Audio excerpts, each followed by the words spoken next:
To you, friends.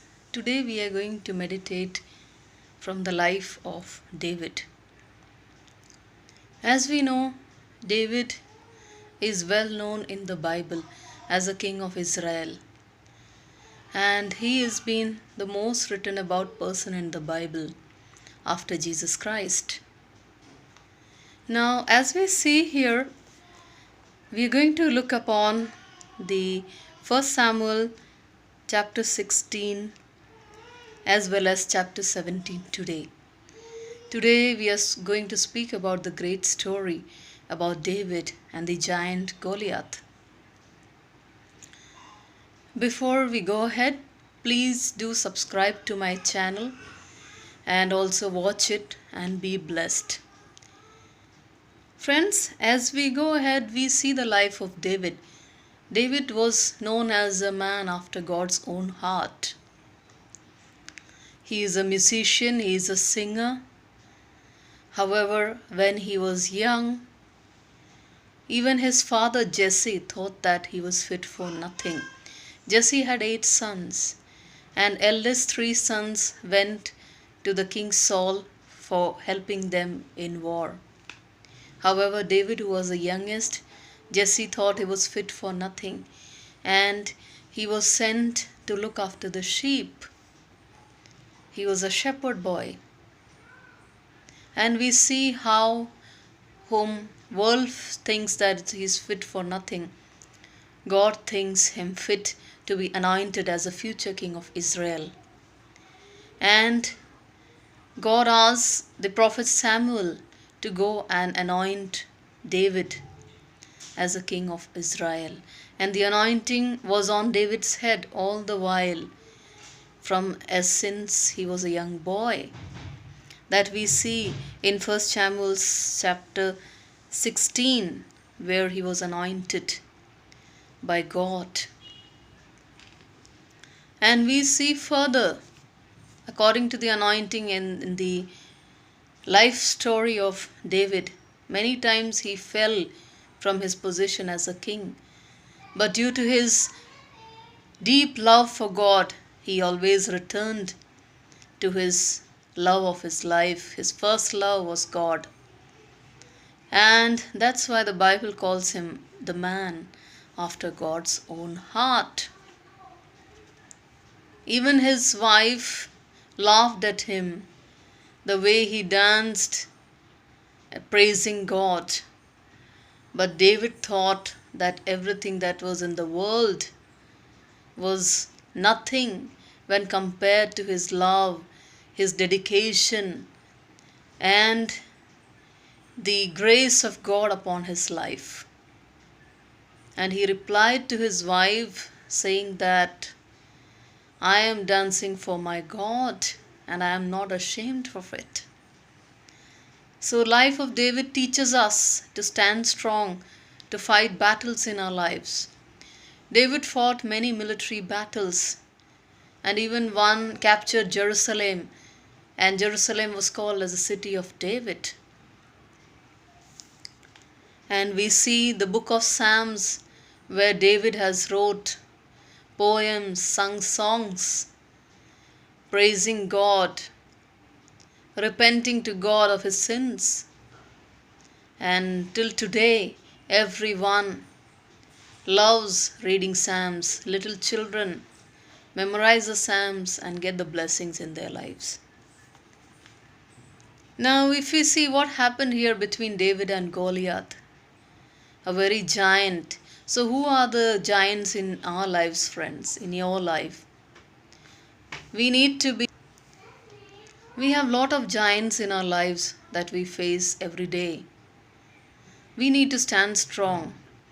How David stood strong in front of Goliath, as we will see later, is because of the anointing on his head, because of his complete trust in Lord, because his love towards God that helped him stand strong. No matter what kind of challenges come to our lives, what kind of evil we face, if we resist the devil will flee from us. That is what the life of David and the story of David and Goliath teach us here. So we go to here, 1 Samuel chapter 17, verse 4. There's a champion named Goliath. He was from Gath, and he was from the Philistine camp, the enemy of the Israelites. He was over 9 feet tall, and he wore his full armor, bronze helmet on his head. He had the armor of bronze, weighing 5,000 shekels. On his legs he wore bronze greaves, and a bronze javelin was slung on his back. He had a spear. His shield bearer went ahead of him. And this Goliath, the great giant, used to challenge the Israelites on the opposite side. On a daily basis, he used to laugh at them and say, "Choose a man and have him come down to me. If he is able to fight and kill me, we will become your subjects." And he kept saying this for 40 days, and the Israelite army was terrified. Even the king Saul was terrified by this giant. They didn't know what to do further. Now, as I told you, Jesse had 8 sons, and the eldest 3 had followed Saul to the war. And so Jesse told his youngest son David to take some roasted grain, 10 loaves of bread for his brothers, and also to take 10 cheeses to commander of the unit, and to check how his brothers are doing. And David left. And as he went, again this Philistine champion from Gath stepped out from his lines and shouted his usual defiance, and David heard it. And then what happened, friends? No one can challenge you when you are in the team of God. When God is with you, who is against you, friends? All the listeners, we need to face all challenges fearlessly and give praise to God. In thanksgiving, we need to bear all our circumstances, never be anxious, and do not worry about anything. That is what the Bible teaches us, a life of hope.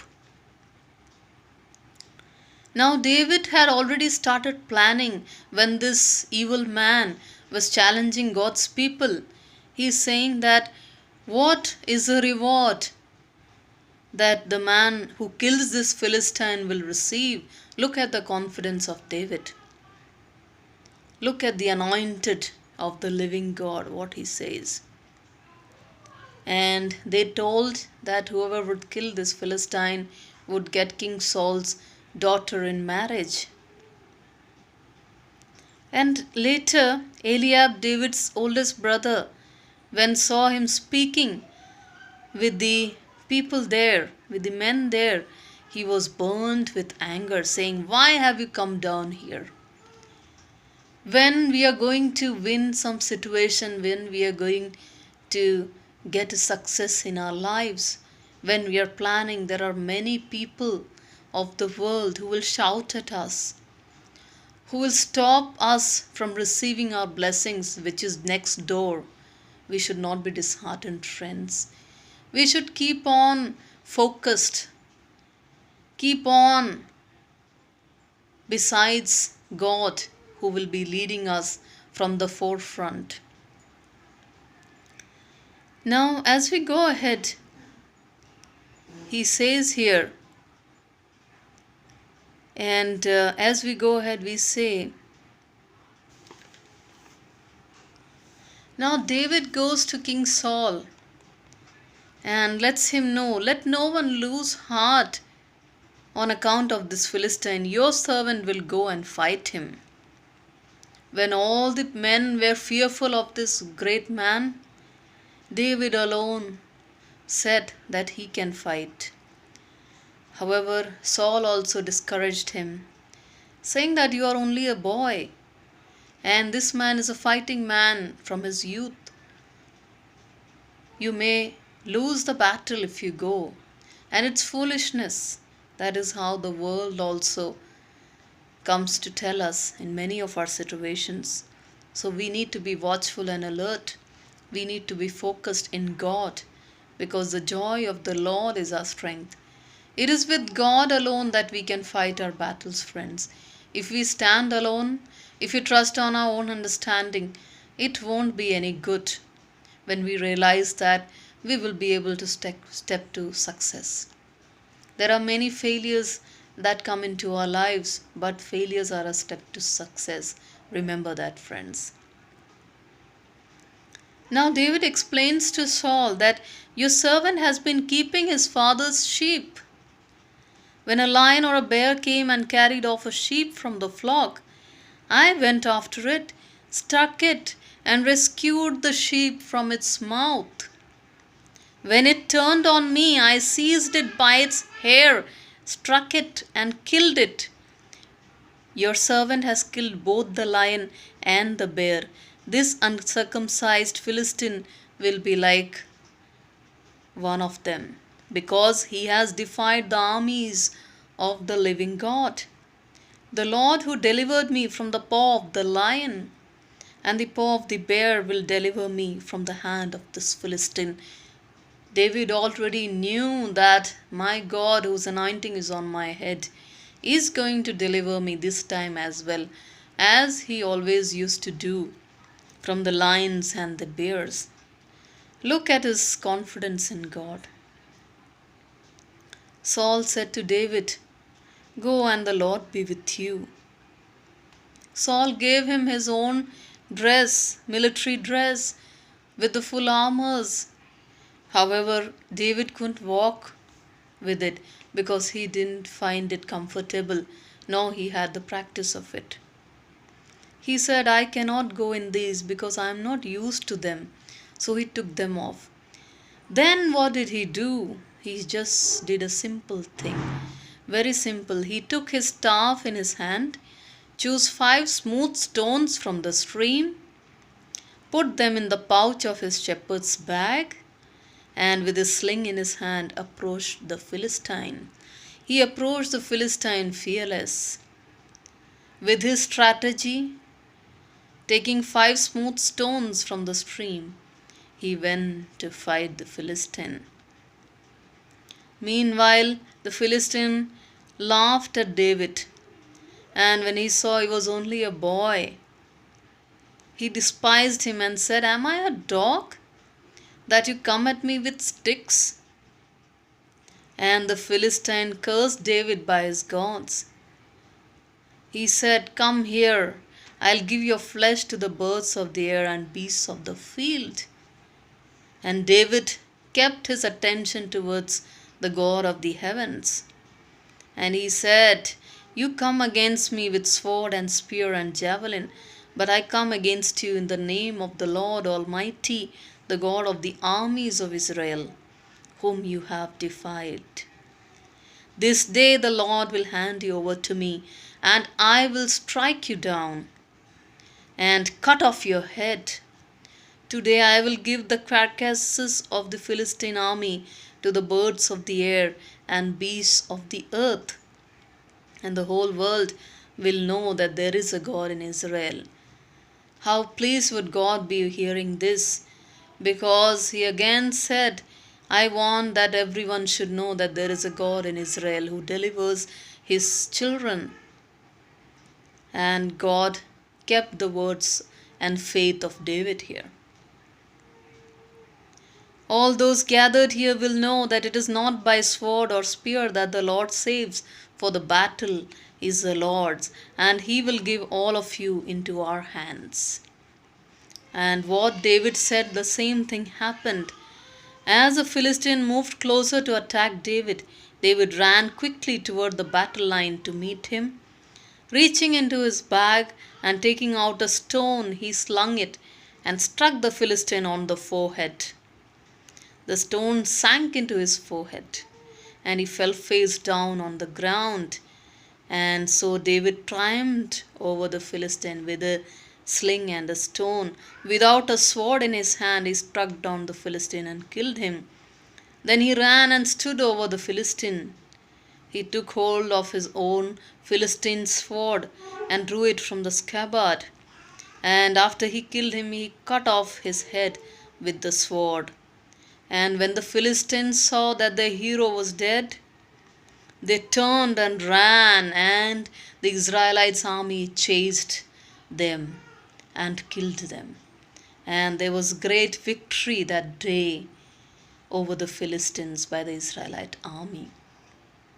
The God we worship wants us also to challenge all the devils in our lives the same way David challenged Goliath. And if we believe with our hearts, there is nothing impossible with our God. And we will be able to face our challenges and succeed, get success in our lives. We will be able to kill all our fears as David did here, with his 100% trust in God. Similarly, if we go ahead, we will see David won lots of victory in his life due to his trust in God. So, in this situation and any situation we face, friends, let us face all challenges with God by our side. With complete prayer and thanksgiving in our lives, God is by our side. He will take us through. And He will strike down our enemies. And He will be with us with a sling and a stone. And with love of God in our hearts, we can face all the challenges today. May God bless each one of us to remember this short story and face all the giants in our lives. Be blessed.